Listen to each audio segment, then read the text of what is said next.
ভারতীয় আধিপত্য মুক্ত এই দেশ হবে, সন্ত্রাস মুক্ত এই দেশ হবে, চাঁদাবাজ মুক্ত এই দেশ হবে। সেই দেশ দেখার জন্য এই জুলাই হয়েছে। কিন্তু এই রাজাকার বলার কারণে পরের দিনে সারা বাংলাদেশে টেকনাফ থেকে তেতুলিয়া, তেতুলিয়া থেকে পাথুরিয়া, তারা সকলেই বলেছে তুমি কে আমি কে, রাজাকার রাজাকার। নীলফামারী ডোমারে গণ অভ্যুত্থানের দ্বিতীয় বার্ষিকী উপলক্ষে 11 দলীয় জোটের গণমিছিল এবং পথসভা অনুষ্ঠিত হয়েছে। বুধবার 5ই আগস্ট বিকালে ডোমার বহুমুখী উচ্চ বিদ্যালয় মাঠ থেকে হাজারো জনতার অংশগ্রহণে মিছিলটি ডোমার শহরের গুরুত্বপূর্ণ সড়ক প্রদক্ষিণ করে বাটার মোড় এলাকায় এসে এক আলোচনা সভায় মিলিত হয়।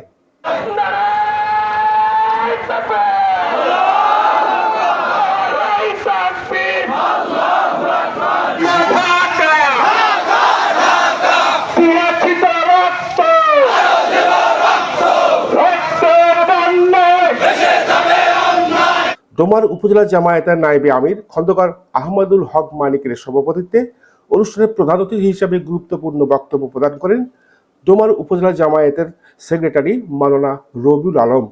সম্মানিত উপস্থিতি, আমি বলতে চাই 2 বছর হয়ে গেল, অনেক ভাই নিহত হয়েছে, আহত হয়েছে, পঙ্গুত্ব বরণ করেছে। এই দিনগুলো দেখার জন্য নয়, ভারতীয় আধিপত্য মুক্ত এই দেশ হবে। উপজেলা শ্রমিক কল্যাণ ফেডারেশনের সভাপতি সোহেল রানার সঞ্চালনায় অতিথি হিসাবে ইউনিয়ন জামাতের আমির লিয়াকত আলী, নুরুল ইসলাম, খলিলুর রহমান, রইসুল ইসলাম, হযরত আলী, পৌর জামাতের আমির দেলোয়ার হোসেন, জাতীয় নাগরিক পার্টি এনসিপির উপজেলা আহ্বায়ক জাভেদ আলী সরকার, যুবশক্তি উপজেলা শাখার সদস্য সচিব আবরার হোসেন আলবি, জেলা কমিটির জুলাই যোদ্ধা হাসান আলী, বাংলাদেশ ছাত্র শিবির ডোমার উপজেলা শাখার সভাপতি জুনাইদ আলা হাবিব প্রমুখ বক্তব্য রাখেন।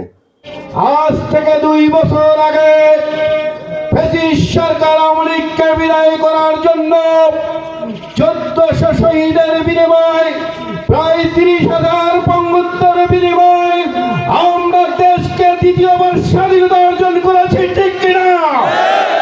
আমাদের উদ্দেশ্য ছিল বাংলার জমিনে আর কোনো বৈষম্য হবে না, আর কোনো দলীয়করণ হবে না। কিন্তু আমরা আবার দেখতেছি নতুন করে আবার ফ্যাসিস্ট হওয়ার পায়তারা করতেছে। আপনারা সবাই এটাকে সাড়া দিয়েছেন। এখানে সাংবাদিক, প্রশাসনিক নেতৃবৃন্দ রয়েছেন, আমার পুলিশ ভাইরা অনেক কষ্ট করে আমাদেরকে সহযোগিতা করেছেন। সর্বস্তরের যারা এখানে আমাদেরকে আজকে এই প্রোগ্রাম সফল করাতে সহযোগিতা করলেন, সকলকে ধন্যবাদ জানিয়ে বক্তারা বর্তমান সরকারকে জুলাই সনদ বাস্তবায়নের জোর দাবি জানান।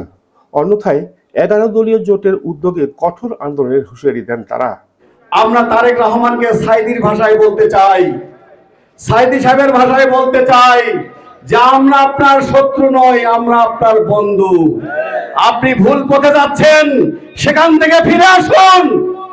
এই ভারতীয় রাজাকাররা আপনাকে ভুল পথে নিয়ে যাচ্ছে, ওই শিলংয়ের ওই মানুষটি আপনাদেরকে ভুল পথে নিয়ে যাচ্ছে। সেই ভুল পথ থেকে আপনি ফিরে আসুন। যদি ফিরে না আসেন, এই তো 2 বছর আগের ঘটনা, হাসিনার ভাগ্যে যা জুটেছে তার ব্যতিক্রম হবে না আপনার ভাগ্য জুটার জন্য। আলোচনা মানি, সার্কি নিউজ।